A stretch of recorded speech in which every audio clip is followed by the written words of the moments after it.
हे दोस्तों, स्वागत है आप सभी को अपने channel teach club India channel पर। आज मैं क्लास 9 का विषय विज्ञान लेके आया हूँ, जो कि ऑब्जेक्टिव है। 40 प्रश्न है और 40 पूर्णांक है, जो कि 5 में क्यों एग्जाम होगा, जो इसी से रिलेटेड में पूछा जाएगा।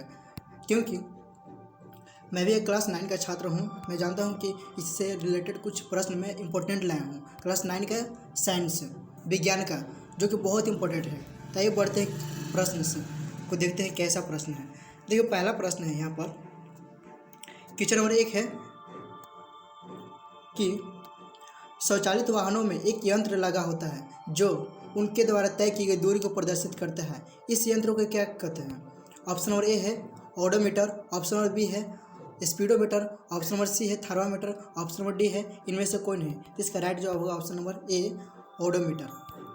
अगला प्रश्न क्वेश्चन नंबर 2 कि सरल रेखीय गति का उदाहरण है। ऑप्शन नंबर ए है सरल लोलक की गति, ऑप्शन नंबर बी है सड़क पर कार की गति, ऑप्शन नंबर सी बी है यहाँ पर सी होगा सूर्य के चारों ओर पृथ्वी की गति, और ऑप्शन नंबर डी है इनमें से कोई नहीं। तो इसका राइट जवाब होगा ऑप्शन नंबर बी सड़क पर कार की गति होगा।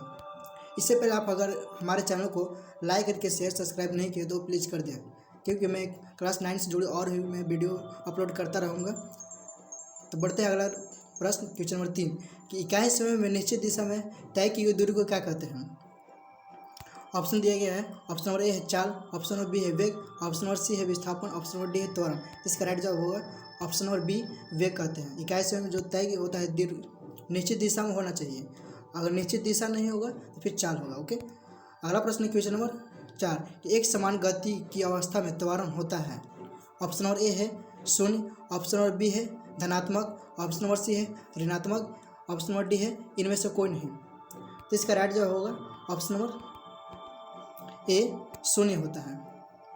अगला प्रश्न क्वेश्चन नंबर 5 संवेग कैसी राशि है?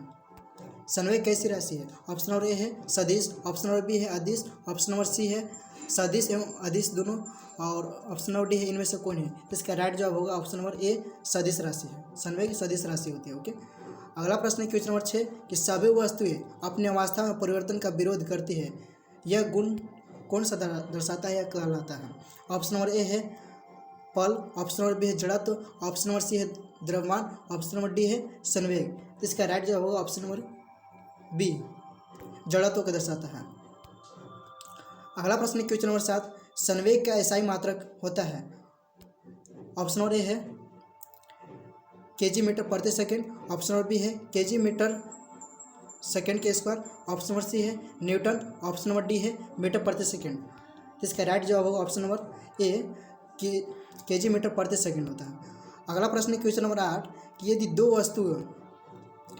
वस्तु ए और बी के द्रव्यमान क्रमशः 6 केजी तथा 34 केजी हो तो ऑप्शन नंबर ए है एक का जड़त्व बी से अधिक होगा, ऑप्शन नंबर बी है बी का जड़त्व ए से अधिक होगा, ऑप्शन नंबर सी है दोनों का जड़त्व बराबर होगा, ऑप्शन नंबर डी है ए तथा बी का जड़त्व शून्य होगा। तो इसका राइट जवाब होगा ऑप्शन नंबर बी का जड़त्व ए से अधिक होगा, क्योंकि यहाँ पर देख सकते हैं ये ज़्यादा है, 34 केजी अधिक है इसका मुकाबला, इसलिए ये होगा ज़्यादा, तो बी का जड़त्व ए से अधिक होगा।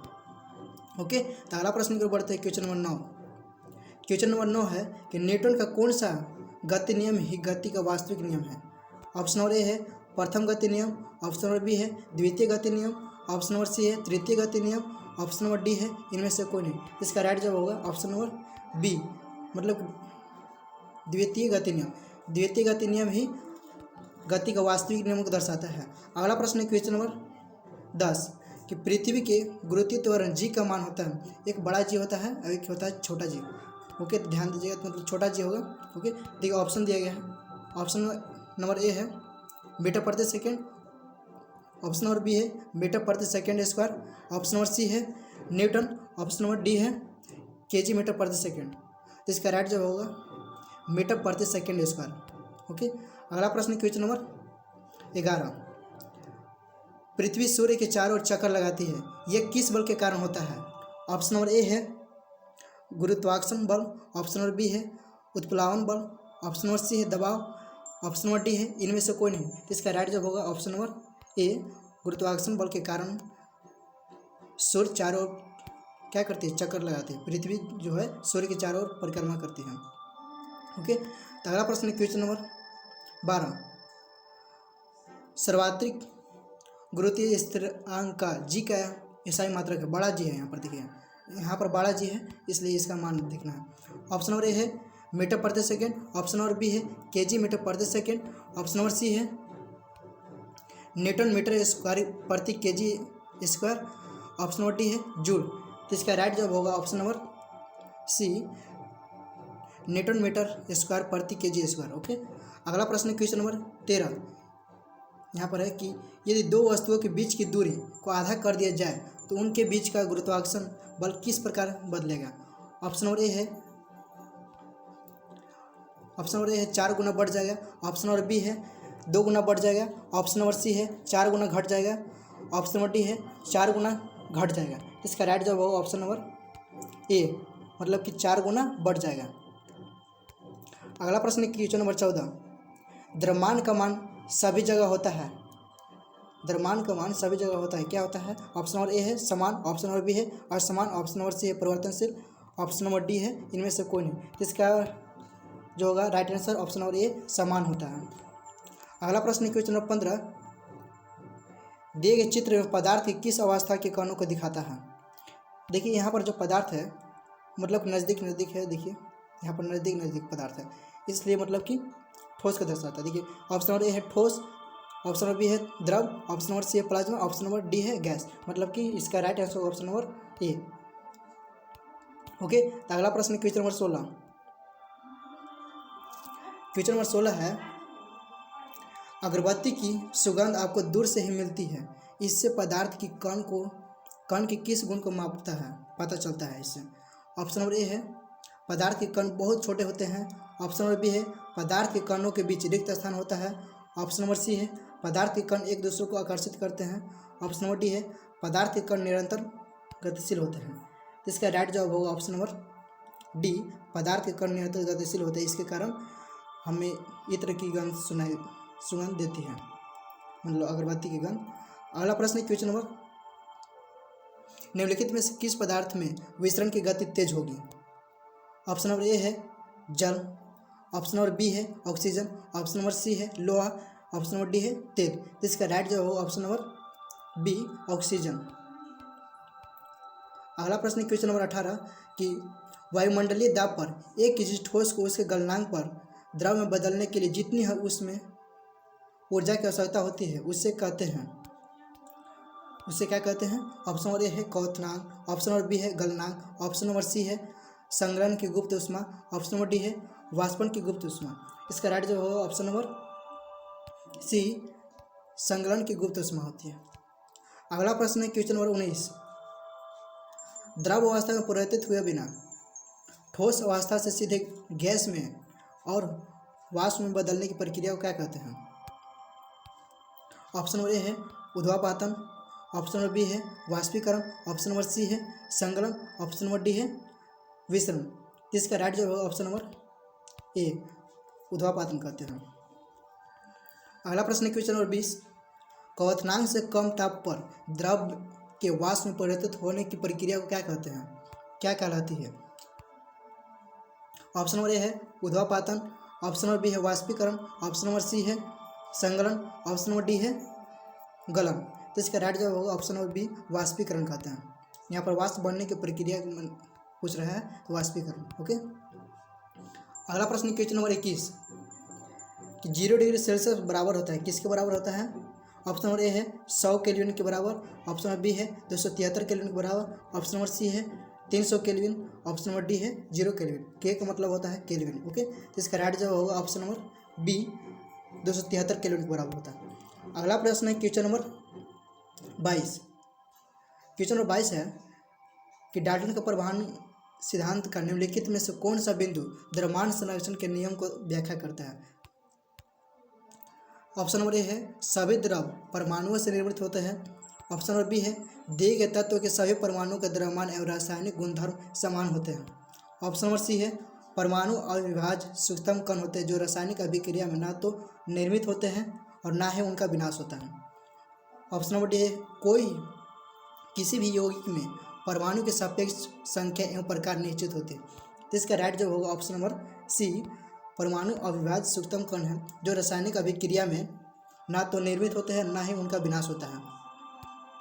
अगला प्रश्न क्वेश्चन नंबर 23, ऑक्सीजन का परमाणु द्रव्यमान 16 U है, तो इसका अर्थ क्या होगा? ऑप्शन नंबर ए है ऑक्सीजन का परमाणु का द्रव्यमान 16 ग्राम है। ऑप्शन नंबर बी है ऑक्सीजन का एक परमाणु कार्बन 12 परमाणु के द्रव्यमान के 1/12वें भाग से 16 गुना भारी है। ऑप्शन नंबर सी है ऑक्सीजन का परमाणु का द्रव्यमान कार्बन के परमाणु का द्रव्यमान से 16 अधिक है। ऑप्शन नंबर डी है ऑक्सीजन का परमाणु द्रव्यमान कार्बन के परमाणु से 16 गुना कम है। इसका राइट जो होगा ऑप्शन नंबर ए कि ऑक्सीजन के परमाणु का द्रव्यमान 16 ग्राम है। ओके, अगला प्रश्न क्वेश्चन नंबर 24। क्वेश्चन नंबर 24 है कि किसी भी यौगिक का सूक्ष्म कण जो स्वतंत्र रूप में रह सकता है तथा उस यौगिक के सभी गुणधर्मों को प्रदर्शित करता है क्या कहलाता है? तो देखिए इसका ऑप्शन देखते हैं। ऑप्शन नंबर ए है परमाणु, ऑप्शन नंबर बी है अणु, ऑप्शन नंबर सी है आयन, ऑप्शन नंबर डी है संयोजकता। इसका राइट जो होगा ऑप्शन नंबर बी, मतलब कि अणु। यौगिक पूछ रहा था इसलिए होगा आपका ऑप्शन नंबर बी। ओके, तो अगला प्रश्न क्वेश्चन नंबर 25 यहाँ पर है कि निम्नलिखित में से कौन सा यौगिक चतुर्परमाणुक है? ऑप्शन नंबर ए है CaCO3, ऑप्शन नंबर बी है NH3, ऑप्शन नंबर सी है H2O, ऑप्शन नंबर डी है NaCl। इसका राइट जो होगा ऑप्शन नंबर बी NH3। जब इसका मान आप ज्ञात करेंगे तो n बराबर 1 और H3 मतलब कि 3 और 1 4। ओके, तो 4 आ जाएगा। अगला प्रश्न क्वेश्चन नंबर 26, 36 ग्राम जल को मोल में बदलें। 36 ग्राम का जो मोल में बदलेंगे तो कैसे ज्ञात करेंगे? तो जल का मान होता है H2O। देखिए इसका अगर राशि निकालेंगे तो 2 हो जाएगा और इसका अनुपात आ जाएगा 16, तो 16 2 18 आ जाएगा। और फिर क्या करेंगे इसमें 18, तो 36 यहाँ पर दिए गए हैं तो 36 में 18 से भाग दिया, 18 दूना के 36, 2 मतलब कि 2 मान आ रहा है। 2 हमको ऑप्शन में देखना है। ऑप्शन में अगर 2 है, देखिए ऑप्शन नंबर ए जो है आपका राइट आंसर होगा, मतलब कि 2 मोल होगा। अगला प्रश्न question number 27, 5 mole nitrogen gas का द्रव्यमान क्या होगा? तो सिंपल से है, नाइट्रोजन गैस का कर है इसको गुना कर देना कितना से, तो 14 × 70। नाइट्रोजन का जो द्रव्यमान होता है वो होता है 14, और जब 14 मान होता है और 5 मोल का है ना, तो 14 × 70 हो जाएगा, मतलब कि 70 U होगा। तो ऑप्शन नंबर ए है, ऑप्शन नंबर ए है 70 U, तो ये होगा आपका राइट आंसर। अगला प्रश्न क्वेश्चन नंबर 28, कोशिका का बिजली घर क्या है? मतलब कोशिका का बिजली घर किसे कहा जाता है? ऑप्शन नंबर ए है अंतर्द्रव जल का, ऑप्शन नंबर बी है गाल्जी उपकरण, ऑप्शन नंबर सी है लाइसोसोम, ऑप्शन नंबर डी है माइटोकॉन्ड्रिया। तो इसका राइट आंसर होगा ऑप्शन नंबर डी, माइटोकॉन्ड्रिया को कोशिका का बिजली घर कहा जाता है। पावर हाउस बोलते हैं इंग्लिश में, the power of house, cell का मतलब पावर हाउस बोला जाता है इंग्लिश में। ओके, अगला प्रश्न क्वेश्चन नंबर 29, निम्नलिखित में से किस कोशिकांग का अपना DNA तथा राइबोसोम होता है? ये बहुत ही इंपॉर्टेंट क्वेश्चन है। ऑप्शन नंबर ए है अंतर्द्रव जल का, ऑप्शन नंबर बी है गोल्जी उपकरण, ऑप्शन नंबर सी है लाइसोसोम, ऑप्शन नंबर डी है माइटोकॉन्ड्रिया। इसका राइट जवाब होगा ऑप्शन नंबर डी, माइटोकॉन्ड्रिया होता है, जिसका DNA और राइबोसोम खुद का होता है। अगला प्रश्न क्वेश्चन नंबर 30, किस कोशिकांग को आत्महत्या की थैली कहा जाता है? ऑप्शन नंबर ए है अंतर्द्रव जल का, ऑप्शन नंबर बी है गोल्जी उपकरण, ऑप्शन नंबर सी है लाइसोसोम, ऑप्शन नंबर डी है माइटोकॉन्ड्रिया। तो इसका राइट आंसर होगा ऑप्शन नंबर सी, लाइसोसोम को आत्महत्या की थैली कहा जाता है। अगला प्रश्न क्वेश्चन नंबर 31, प्रोकैरियोटिक कोशिका का उदाहरण है? ऑप्शन नंबर ए है अमीबा, ऑप्शन नंबर बी है बैक्टीरिया, ऑप्शन नंबर सी है कवक, ऑप्शन नंबर डी है मनुष्य। तो इसका राइट आंसर होगा ऑप्शन नंबर बी, बैक्टीरिया जो होता है प्रोकैरियोटिक कोशिका का उदाहरण है। अगला प्रश्न क्वेश्चन नंबर 32, झिल्ली जीवात जनन की प्रक्रिया कहाँ होती है? ऑप्शन नंबर ए है अंतर्द्रव्य जल का, ऑप्शन नंबर बी है गोल्जी उपकरण, ऑप्शन नंबर सी है लाइसोसोम, ऑप्शन नंबर डी है माइटोकॉन्ड्रिया। तो इसका राइट जवाब होगा ऑप्शन नंबर ए अंतर्द्रव्य जल का। अगला प्रश्न क्वेश्चन नंबर 33, अर्धसूत्री विभाजन में संतति कोशिकाओं की संख्या क्या होती है? तो देखिए अर्धसूत्री, ओके, तो इसका ऑप्शन मतलब कि अर्ध मतलब आधा कर देता है, तो करता है तो इसका मतलब 2 माना जाता है, संख्या जो होता है 2 होता है। तो इसका राइट आंसर होगा ऑप्शन नंबर बी 2 होगा। अगला प्रश्न क्वेश्चन नंबर 34, एक जीव में गुणसूत्रों की संख्या 18 है, उस जीव के अंडे के गुणसूत्रों की संख्या कितनी होगी? ऑप्शन नंबर ए है 18, ऑप्शन नंबर बी है 9, ऑप्शन नंबर सी है 36, ऑप्शन नंबर डी है 27। तो इसका राइट जवाब होगा ऑप्शन नंबर ए आपका हो जाएगा 18। अगला प्रश्न क्वेश्चन नंबर 35, पौधों में जल एवं खनिज का लवण का संवहन कौन करता है? ऑप्शन नंबर ए है जाइलम, ऑप्शन नंबर बी है फ्लोएम, ऑप्शन नंबर सी है पैरेन्काइमा, ऑप्शन नंबर डी है स्क्लेरेन्काइमा। देखिए जल और खनिज मतलब जल का नाम रहा है तो जाइलम, अगर भोजन का था फूड, फूड मतलब कि फूड तो फ्लोएम हो जाता है। एफ से फूड याद कर सकते हैं, मतलब एफ से फूड होता है, और जल का रहा है तो जाइलम, और फूड का रहा है मतलब कि भोजन के बारे में कहता है, यहाँ पर भोजन लिखल रहता है तो भोजन का संवहन करता है तो हो जाता है आपका फ्लोएम। ओके, तो अगला प्रश्न है क्वेश्चन नंबर 36, ये मैं पिछले वीडियो में बता दिया हूँ इसका आंसर। रक्त एक ऊतक है, कौन सा ऊतक है? ऑप्शन नंबर ए है पेशीय, ऑप्शन नंबर बी है तंत्रिका, ऑप्शन नंबर सी है संयोजी, ऑप्शन नंबर डी है मांसपेशी। तो इसका राइट आंसर होगा ऑप्शन नंबर सी संयोजी ऊतक होगा। ओके, तो अगला प्रश्न की ओर बढ़ते हैं। ये भी मैं पिछले वीडियो में बता दिया हूँ इसका आंसर कि अस्थि और मांसपेशी को जोड़ने वाली रचना को क्या कहते हैं? ऑप्शन नंबर ए है लिगामेंट, ऑप्शन नंबर बी है टेंडन, ऑप्शन नंबर सी है तंत्रिका, ऑप्शन नंबर डी है मांसपेशी। तो इसको राइट आंसर होगा option number C B tendon कहते हैं। अगला प्रश्न क्वेश्चन नंबर 38, पैरेन्काइमा जिसमें क्लोरोफिल हो क्या कहलाती है? ऑप्शन नंबर ए है एरेन्काइमा, ऑप्शन नंबर बी है कोलेन्काइमा, ऑप्शन नंबर सी है क्लोरेन्काइमा, ऑप्शन नंबर डी है स्क्लेरेन्काइमा। तो इसका राइट आंसर होगा ऑप्शन नंबर सी मतलब कि क्लोरेन्काइमा। आपको याद करने के लिए सिंपल सा तरीका है, क्लोरोफिल मतलब क्लोरोफिल और क्लोरो, यहाँ पर दोनों का नाम मतलब सिमिलर है, इसलिए आप याद कर सकते हैं क्लोरोफिल और क्लोरेन्काइमा। ओके, अगला प्रश्न क्वेश्चन नंबर 39, किस ऊतक के विभाजन से पौधों की लंबाई बढ़ती है? ऑप्शन नंबर ए है विभज्योतक, ऑप्शन नंबर बी है अस्थाई, ऑप्शन नंबर डी है सी है पैरेन्काइमा, ऑप्शन नंबर डी है स्क्लेरेन्काइमा। तो इसका राइट जवाब होगा ऑप्शन नंबर ए विभज्योतक के कारण लंबाई बढ़ती है पेड़ पौधों की।